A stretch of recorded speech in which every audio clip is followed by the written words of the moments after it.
In September 2010, we brought the new Fairview to life at a service where we committed ourselves to be founding members of our new congregation. Prior to that, in smaller and larger groups, we had spent a year talking about our direction for the future. During those conversations, and with the help of our future Fairview committee, we came to the conclusion that a 5-part strategy would reshape our congregation into the family of believers that could best serve our community with the gospel.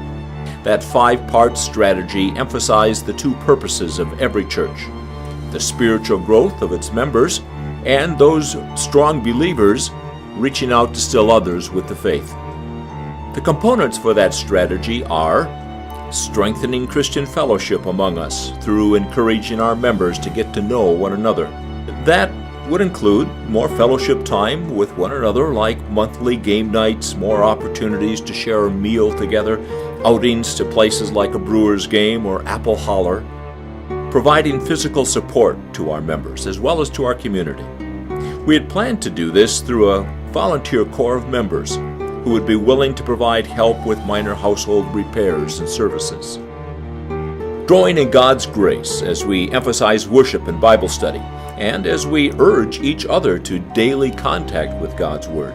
We already have in place a strong Bible study and worship program, but we plan to develop a new component. We thought we would use small in-home gatherings of our members for fellowship and study, with the ultimate purpose of bringing even more of our Fairview family together for Bible study and fellowship, providing marriage and family enrichment programs for our community. Components of this part of our strategy included a marriage mentoring program for young marrieds, workshops on marriage issues such as finances and communication, and the Wells Stepping Stone program to help parents care for their kids. Ministering to the spiritual needs of preschool children. For a variety of reasons, we recognize that beginning a daily preschool childcare program would not work for us right now. But with the right person as our director, we did envision a 1-hour-a-week program where preschool children would be read to and exposed to Jesus. We also saw a place for a preschool level of Jesus and Me, our Sunday school program. Not everything in our future Fairview strategy is in place yet. In fact, there's a number of pieces that still need to come together.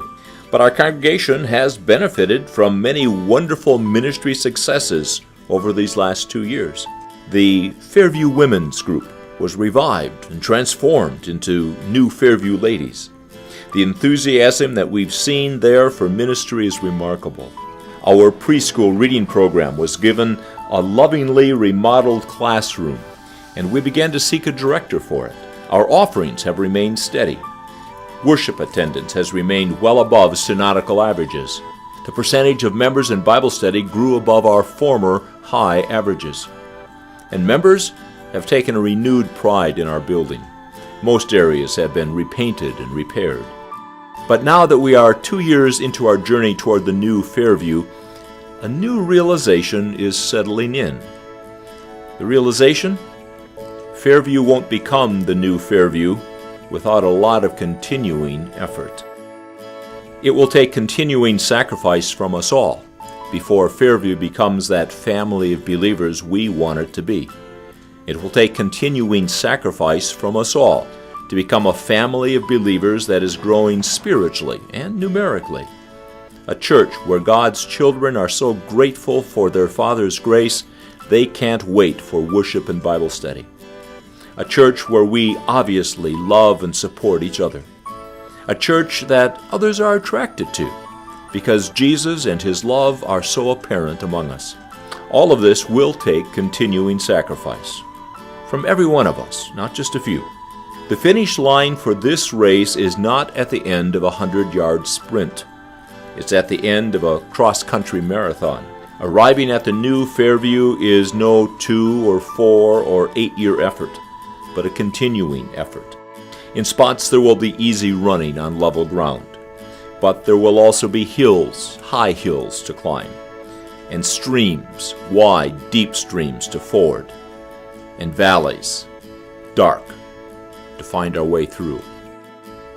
And we should assume that those challenges will probably be most apparent now, at the beginning of our marathon.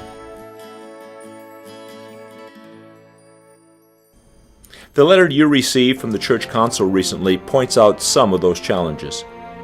We have encountered a steep hill or two that we need to climb this year. Our finances have not measured up to what we intended to accomplish with our ministry plan this year.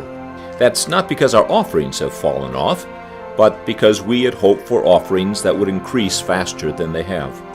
Another hill is that some of us, who have taken on significant responsibilities in our Fairview family, are wearing down.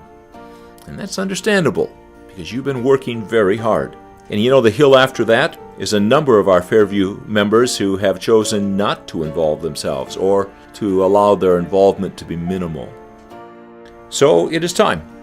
It's time for our family to have conversations once again about how our marathon is going and how it could get better. It is time to talk about what needs to be tweaked or changed or started or discontinued. So your leaders are proposing that we get at that important discussion right now. The proposed plan is that we gather as many as possible into small discussion groups, and we do that during the last 2 weeks in February. At those meetings, we will review our new Fairview strategy and talk about how we can make it better now that we've been working at it for a year and a half. Goals for this meeting are to inform our family about the state of our progress toward the new Fairview, to seek reaction to our progress, evaluation of our ministry, and ideas for improving it, to listen closely to what our family tells us, to develop a written summary of our listening visits and to share them with our congregation, to determine the best course of action as we move on toward the new Fairview. Our prayer is that through these conversations we will arrive at consensus about our strategy for the future and how we can all be part of helping our congregation succeed. Following that, we would use the month of May to celebrate God's Easter grace and His sure commitment to us, but also as a time when we would commit ourselves to thank Him for His grace in Jesus. The month of May would become a time for us to pledge ourselves, our time, our money, our gifts, our resources, to carrying on the ministry our Father has given our Fairview family. A year from now, in 2013, we will celebrate Fairview's 90th anniversary. That makes this year an ideal time to celebrate our Father's faithfulness to us for 9 decades, for the way He's led us over the hills and through the valleys our congregation has encountered over these last 90 years. This year, our 89th year, is an excellent time for us to recommit ourselves to moving ahead, making the best use of the resources God has given to us to serve His kingdom and His people, and to invite into His kingdom still more.